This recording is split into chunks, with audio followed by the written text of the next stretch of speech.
Bom dia, cumprimento cordialmente a excelentíssima senhora desembargadora Maria Jambucana, presidente desta egrégia turma. Cumprimento também o excelentíssimo desembargador relator José Coevo, a excelentíssima desembargadora Maria Balantines, o excelentíssimo desembargador Johnny Walker e o ilustre procurador de justiça Adriano Sagatiba.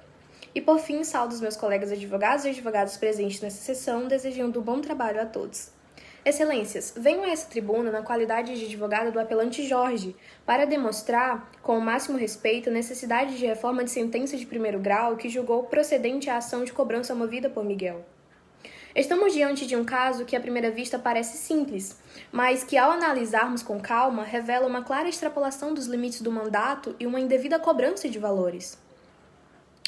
Jorge, empresário, confiou a Miguel a administração de seus bens imóveis por meio de contrato de mandato com poderes gerais de gestão, ou seja, excelências.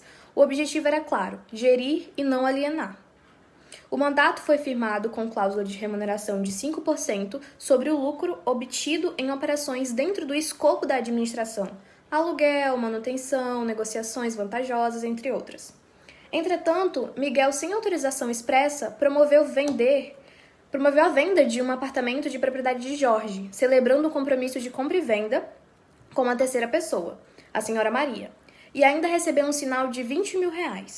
Quando Jorge soube, imediatamente se opôs, deixando claro que não havia concedido poderes para alienação de imóveis apenas para a administração. Excelências, o artigo 661, caput do Código Civil é direto e preciso. O mandato, em termos gerais, só confere poderes de administração. O capítulo 1º do mesmo artigo complementa. Para alienar, hipotecar ou transigir, depende a procuração de poderes especiais expressos. Ou seja, não basta um poder geral. É indispensável que o mandante autorize de forma clara e específica a venda de um bem. Miguel, ao vender o imóvel, agiu além dos poderes concedidos, violando o limite legal do mandato. O artigo 662 do Código Civil também é cristalino ao dispor que os atos praticados sem poderes suficientes são incapazes em relação ao mandante, salvo se estes usam a ratificar, e Jorge, em momento algum, ratificou a venda. Portanto, trata-se de um ato ineficaz que não gera obrigação para o mandante. Avançando, excelências, é importante destacar que a remuneração de Miguel só seria devida se ele tivesse atuado dentro dos limites do mandato, conforme o artigo 675 e 676 do Código Civil. Miguel não apenas agiu fora desses limites, como gerou prejuízo ao seu mandante, uma vez que teve de dever o sinal em dobro à compradora no valor de R$40 mil. Agora vejam bem, ele cobra de Jorge R$90 mil, somando sua suposta comissão e o valor devido à compradora. Mas pergunto, excelências, como pode o mandante ser obrigado a pagar por um erro que não cometeu e ainda indenizar o mandatário pelo resultado do seu próprio ato ilícito? O artigo 667, caput do Código Civil é claro ao estabelecer que o mandatário é obrigado a indenizar qualquer prejuízo causado por sua culpa. Logo, se alguém tem direito a ser indenizado aqui, é o mandante Jorge, e não o mandatário Miguel. Miguel tentou argumentar que a venda, ainda que não concretizada, teria exigido esforço e tempo, e que, portanto, merecia ser remunerado. Mas o mandato é regido pela utilidade do ato, não pela tentativa. Não basta o mandatário dizer "me esforcei". Ele precisa demonstrar que atuou conforme as instruções e dentro da legalidade. E não foi o que aconteceu. Ao celebrar um contrato sem poderes para tanto, Miguel assumiu o risco dos seus próprios atos. E esse risco, excelências, não pode ser transferido ao mandante sob pena de inverter a lógica jurídica da representação. A confiança depositada por Jorge não pode ser confundida com autorização irrestrita. Confiar na administração não é o mesmo que abrir mão da propriedade.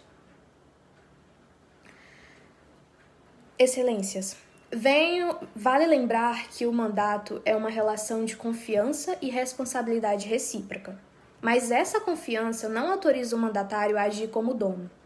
O Código Civil, ao exigir poderes especiais para certos atos, busca justamente proteger o patrimônio do mandante de decisões precipitadas ou contrárias à sua vontade.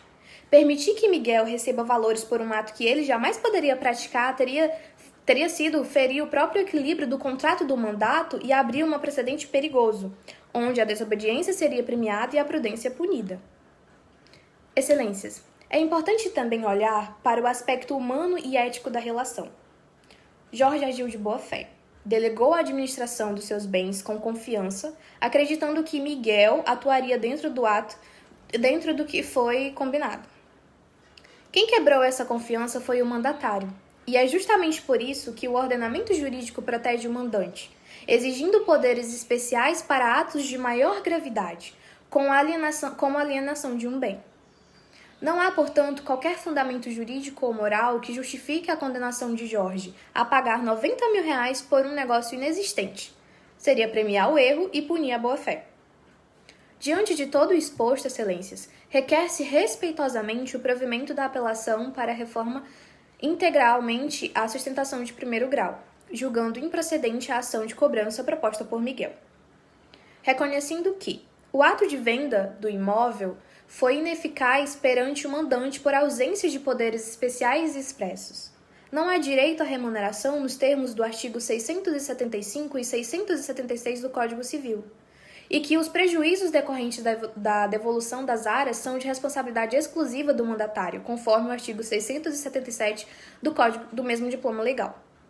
Excelências, não se trata aqui apenas de aplicar o texto da lei, mas de fazer justiça com a coerência e equilíbrio. O que se pede é apenas o reconhecimento de que ninguém pode ser obrigado a pagar por um ato que não autorizou e lhe causou prejuízo. Agradeço a atenção e o respeito desta egrégia turma. Renovo meus cumprimentos à presidente, aos desembargadores e ao procurador de justiça e aos colegas e advogados presentes nesta sessão. Muito obrigada.